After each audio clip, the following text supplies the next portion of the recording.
یعنی اس معاملے میں بھی اللہ رب العزت نے مسلمانوں کو مقدم کر دیا کہ جمعہ کا دن پہلے آتا ہے، باقی سارے ان کے تابع ہو گئے۔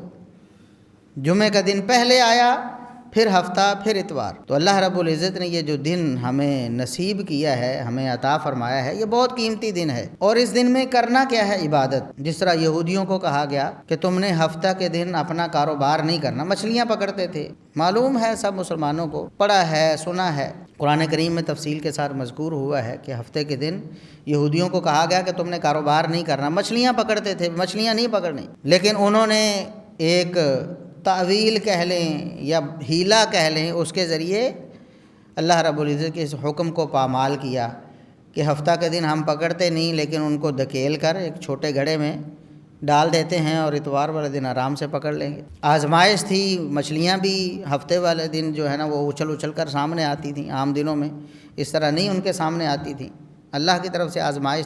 انہوں نے اللہ کے اس حکم کو پامال کرنے کے لیے ہیلے سے کام لیا۔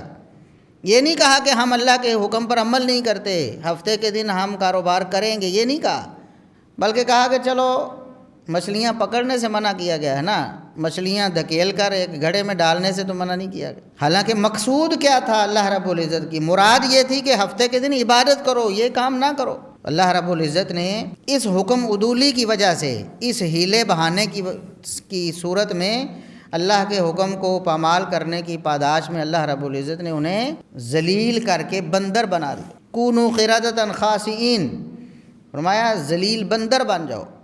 بعض لوگوں کا خیال یہ ہے کہ ابھی جو بندر ہمیں نظر آتے ہیں یہ یہود جو تھے نا، اہل کتاب، جن کو اللہ رب العزت نے عذاب دیا، ان کو بندر بنایا، یہ وہ ہیں؟ نہیں، یہ بات نہیں۔ اللہ رب العزت کا جب عذاب آتا ہے تو پھر کوئی قوم بچتی نہیں ہے۔ جب اجتماعی عذاب آتا ہے نا، جیسے پہلی قوموں پہ آیا، کچھ نہیں بچا، ختم۔ ان کو بھی اللہ رب العزت نے ذلیل کر کے بندر بنا کے ختم کر دیا۔ یہ جو بندر ہیں یہ اللہ رب العزت کی الگ مخلوق ہیں، پہلے سے موجود تھے، انہی کی شکل میں انہیں بنایا اور نابود کر دی۔ تو اللہ رب العزت نے عذاب دیا یہود کو، ان کو نصیحت اور عبرت بنایا بعد میں آنے والوں کے لیے۔